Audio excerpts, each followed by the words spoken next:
Hi again, everyone. It's Lonnie. Just thought I'd do a little. Actually, I'm gonna do a little update on when I got my kid back. Everybody's been asking me about that a little bit and congratulating me. Thank you, everyone who's done that. But I just want to talk about that a little. It's a funny thing what happened. My ex was staying here with me. I allowed her to stay here. She had done me a favor some years back. I was in a bad way, and anxiety was killing me, and she allowed me to stay with her. I looked after the kids in the evening, and when we came out here, I did the same thing for her. She was having a little difficult time, and it was a nice place, and I got to see my kids. She got to see her as well, and so everything was running along like that. Now, I fell on some hard times a little over a month ago, and I'm sure this happened to some of you. I'm sorry for it, but it does happen. And especially in this economy, times are tough. But the electricity got turned off, which it sounds terrible, but it wasn't quite as dramatic as it seems. I had a generator at the house first day. As soon as it got turned off, I got a generator. So the TV was on, the lights were on, the stove worked, everything worked, and I had a propane heater, and that's propane, so we had heat, everything, we had the basics. Well, of course, my ex, that was a little too primal to suit her, so she stayed with her boyfriend, and one of her friends here and there, and her and Selena went and did this. Well, she decided that she wanted to get some financial assistance because she lost her job. And so she asked me for a copy of the lease, last year's tax returns, and a letter saying that she lived here. Well, apparently I didn't get it for her fast enough. So she decided that she could get it better in Virginia. So she came here, got some clothes, took Selena, and went to Virginia. There was nothing to be done about that because neither one of us had legal custody. So, finding this out and talking to my daughter, I knew that she wanted to come back, so I went up there and brought her back. Well, then she hit me. I got her on Thursday evening. She shows up with a sheriff and a ex parte emergency temporary custody order. She was filing for temporary and permanent custody. She said I was a danger to my child, and that I couldn't provide for her, and that I hadn't worked since 2005, and just a group of exaggerated and falsehoods. I mean, everything on the paper was either false or exaggerated.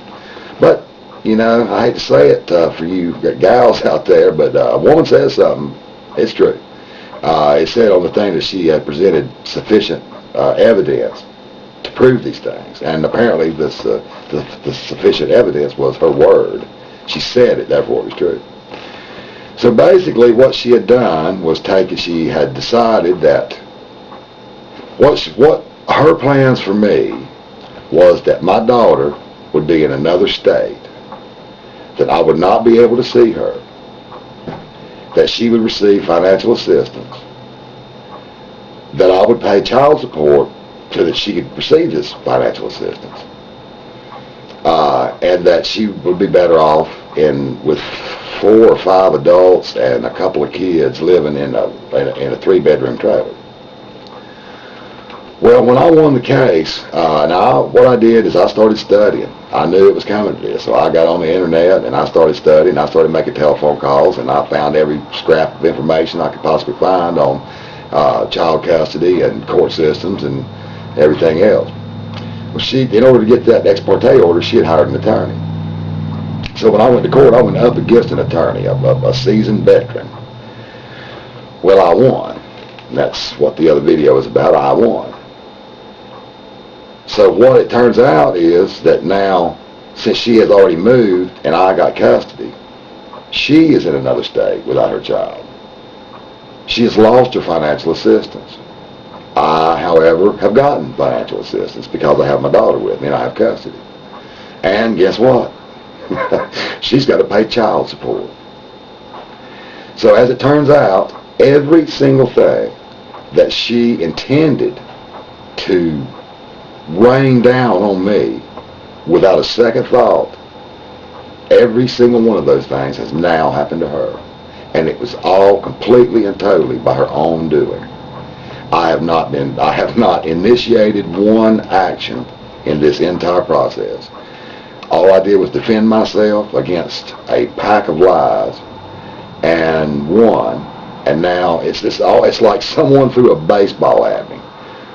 And I happened to bend over and tie my shoe just before it hit me. And it hit a post and flew back and hit him in the face. Everything that she wished upon me, that she had wanted to rain down on me, she now has saddled in her lap, and every bit of it's happened to her. Which it is the quintessential case of turnabout's fair play. And actually, guys, I hate it. After I won in court, I told her, I said, I'm just so sorry. I was just so sorry I had to come to this. But hey, man, I didn't do it. She did, and this is. You don't hear about, and I'm sorry for you gals watching, but you don't hear about a guy coming out on top in these situations very often. And I did. And I am so immensely, totally, fantastically grateful. Oh, well, I just thought I would put that out there. This is not really I don't know, you can't really label this video. I don't know how I will. I just thought I would put that out there for anybody who saw my other video where I was all decked out. And I wanted to know some of the details. So there's some of the details. That's what's going on in my life today. And I'm going to cut it short there, guys. Hang in. Keep the faith. And have a nice day.